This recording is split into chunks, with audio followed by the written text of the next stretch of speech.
I think you know that one of the reasons for using nuclear weapons on the Japanese cities of Hiroshima and Nagasaki was the desire of Franklin Roosevelt's administration to demonstrate the capabilities of the new weapon to its main adversary, the Soviet Union. But it has always been this way. The use of new types of weapons always has as one of its goals the demonstration of capabilities to a potential adversary. And it works, I assure you. The way American B-2 bombers penetrated Iran's layered air defense system and successfully dropped bunker-busting bombs was watched just as closely in Moscow as it was in Washington. In fact, all world leaders were watching this. It's no coincidence that after the Israeli operation, Recep Erdogan, who not long ago hinted that Turkey could do without F-35 fighters by replacing them with alternatives, once again raised the issue of purchasing fifth-generation aircraft. At the same time, he questioned the effectiveness of the Russian S-400 air defense system, which he purchased in 2017. But we are more interested in Moscow's conclusions from their observations. Of course, it's unlikely that Putin, fearing a confrontation with NATO, will now abandon his original plans, but the fact that he will be forced to adjust them is beyond doubt.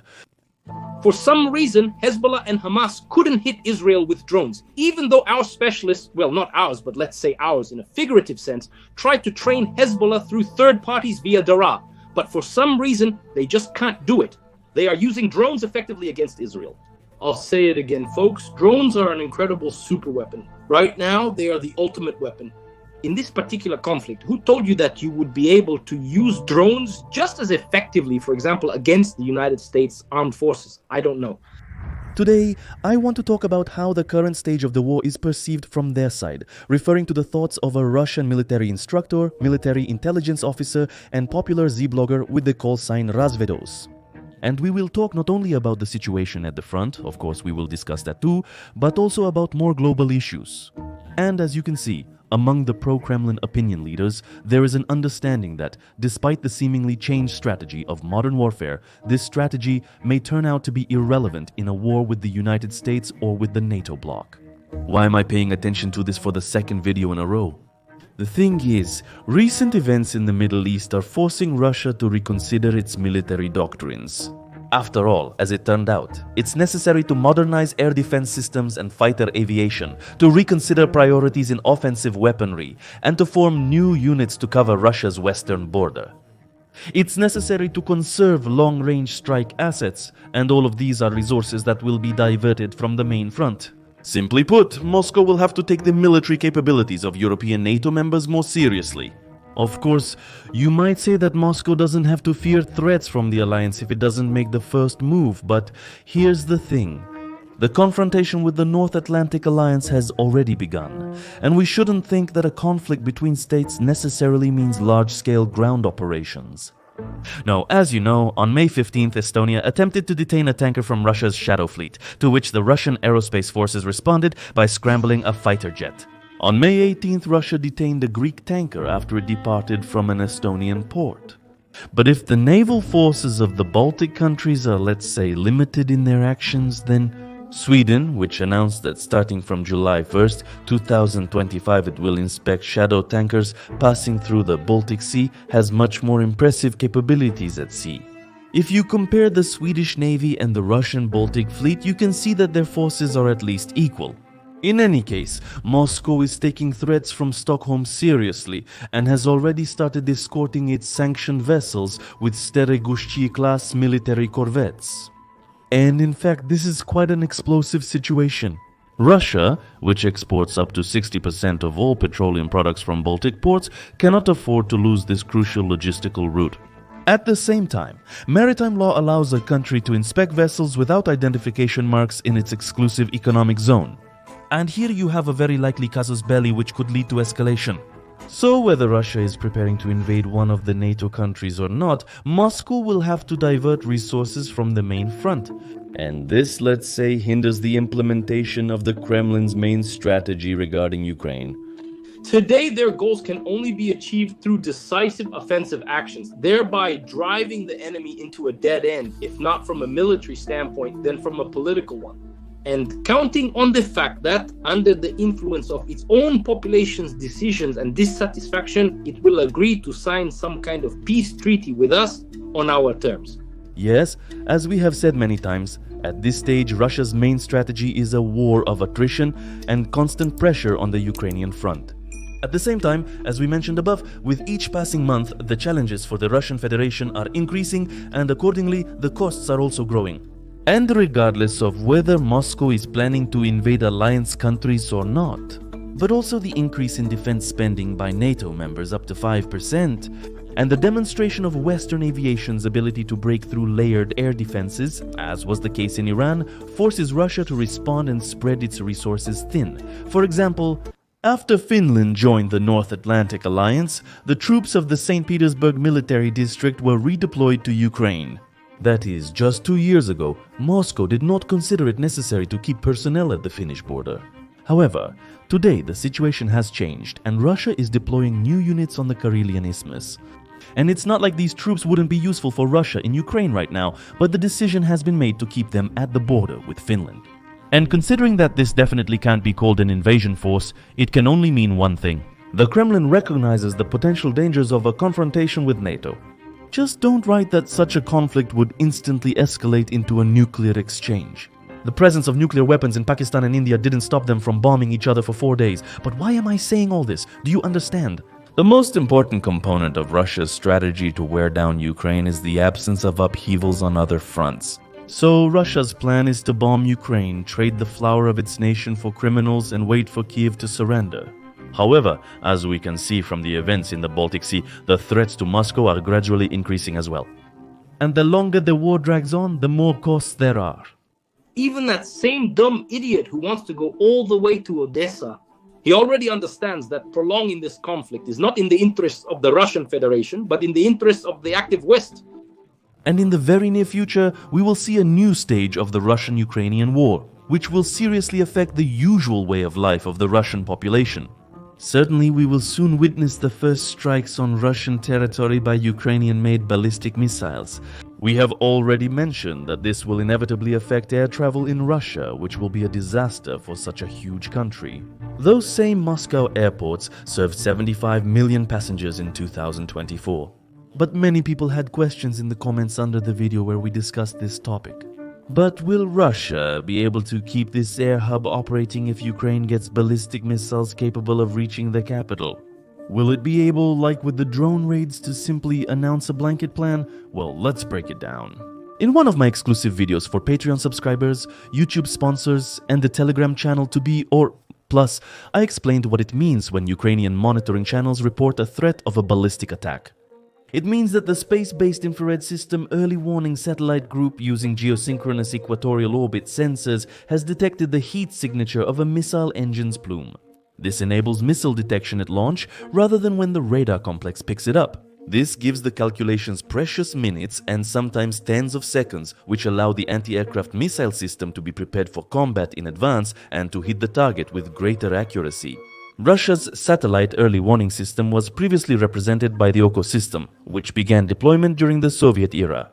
In 2014, it was decommissioned and replaced by the Edinaya Kosmicheskaya Sistema Kupol system. However, its operational capability remains in question. The thing is, the Kupol system was originally supposed to consist of 10 satellites in highly elliptical orbit, but at the moment there are only 4. The first to write about the flaws of the entire project was journalist Ivan Safronov, the same one who was accused of passing information about Russian military satellites to Western intelligence. But Safronov claimed that the Kupol system is a non-functional, expensive project designed to siphon off government funds. Plus, it's worth noting that Ukrainian defense forces have damaged the ground part of the Kupol system, which includes such radars as Voronezh M and Voronezh DM as well as the container radar. Therefore, even though the distance from the Ukrainian border to the Russian capital is twice as long as from the Russian border to Kyiv, and it would take the Sapsan tactical missile about 5 minutes to reach Moscow, it is highly unlikely that Russia will be able to maintain the previous level of air traffic. So Russia will be forced either to regularly close important civilian airports or to completely shut down air traffic over cities near the Ukrainian border. But that's not why I mentioned the vulnerability of Russia's missile attack warning system. The thing is, if Russia continues to escalate the war, if, as Western intelligence claims, Moscow is planning an invasion of the Baltic states, then it will have to fix this shortcoming. And for that, enormous resources will be needed again, which will be diverted from the Ukrainian front. Anyone with even a basic understanding of military science The operational stalemate is obvious, and it's absolutely clear that a dramatic breakthrough on the line of contact, a dramatic breakthrough cannot happen today. That is, today what is needed is either a very large qualitative increase or a quantitative increase by one of the sides. In short, we currently need to deploy around 150,000 additional troops in a specific direction. Attention, not just people, but with equipment, reinforcement assets, artillery, all the accompanying support, logistics, everything properly set up, and so forth. Every time, before I start reflecting on the situation at the front, I will make a disclaimer, more than anything in the world.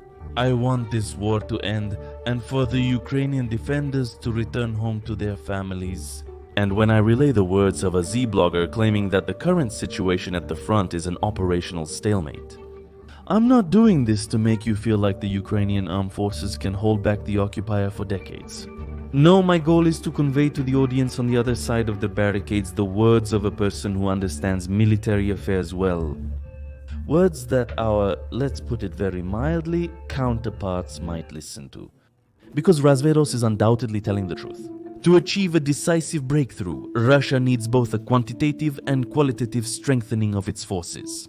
Manpower aside, equipment is crucial, and Russia's situation in that area is deteriorating. Yes, the Ukrainian armed forces are facing an even more severe shortage in both personnel numbers and equipment supply. This imbalance is only offset by the heroism of Ukrainian soldiers and the fact that the Ukrainian army is fighting defensively. So I'm focusing on the problems of the Russian armed forces for one simple reason. It is the Russian side that seeks to continue this war, so it's important for us to understand what resources they still have. Today, it's often said that because of the widespread use of first-person view drones, equipment is hardly used anymore. In reality, that's not entirely true. More precisely, the tactics of its use have changed. But Russian assaults using civilian vehicles are definitely not a sign of a good situation. Ignore Kremlin propaganda.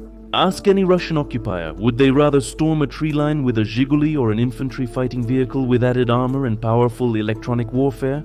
The unsurprising answer is that the use of mopeds, motorcycles, scooters and buggies is seldom part of a clever military strategy. Often it's simply evidence of a lack of equipment. In fact, if you analyze the number of equipment losses by year, you can see that the Russian armed forces lose fewer armored fighting vehicles in 2025 than in 2024, but more than in 2023. So tanks, infantry fighting vehicles and armored personnel carriers are still needed at the front, but Russia has fewer and fewer of them. Open source researchers Jumpy, Kovet, Cabal and Himast, who analyze satellite images monthly, present data that was previously difficult to believe. Russia has only 251 tanks in good condition left at storage bases, with another 1,800 in poor condition. They need restoration before being deployed. Another 1,200 vehicles are only suitable for parts. The situation with IAVs is only marginally better. Around 1,600 combat vehicles are ready for immediate deployment or after restoration. Obviously, that's still a formidable force. But here comes the question we started with.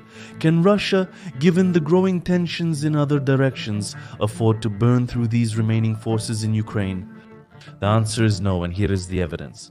As the aforementioned open source researchers claim, satellite images clearly show how storage bases and permanent deployment points of various units in the central regions of Russia have turned into ghost towns. At the same time, the units located near the NATO border are keeping their equipment, and this once again confirms what we said. Whether Moscow is preparing a plan to invade Alliance territory or not, it cannot completely strip its western flank.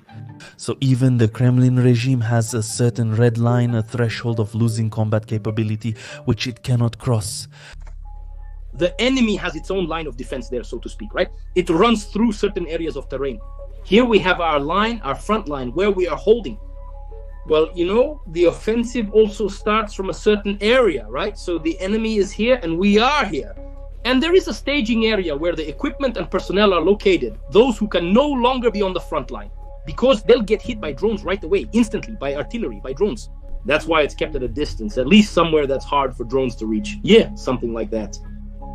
So, in order for us to make a push, an attack, and you can't really call it an offensive, of course on Telegram they call it an offensive, but it can't really be considered that, even, well, an attack.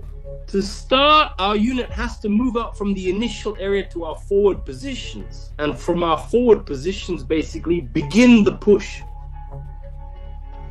So often the units don't even make it from the initial area to our positions, not to the enemy's positions, but they don't even reach our own positions. Medinsky's words about Russia being ready to fight for another 20 years come to mind. While it can keep fighting, maintaining the same intensity of advancement is doubtful. It's just that, simply put, the equipment will run out sooner. But besides the shortage of heavy weapons, other problems will start to surface as well. We only talked about some of them, about Ukrainian ballistics, which will start causing irreparable economic damage, and about the rising tensions with NATO, which force Moscow to spread its resources thin. Look, $1 billion was allocated from the Russian state budget to expand the Kazan aviation plant, which specializes in modernizing strategic aviation aircraft. You do understand that this decision isn't because the Russian aerospace forces lack strategic bombers to bomb Ukrainian grandmothers, right?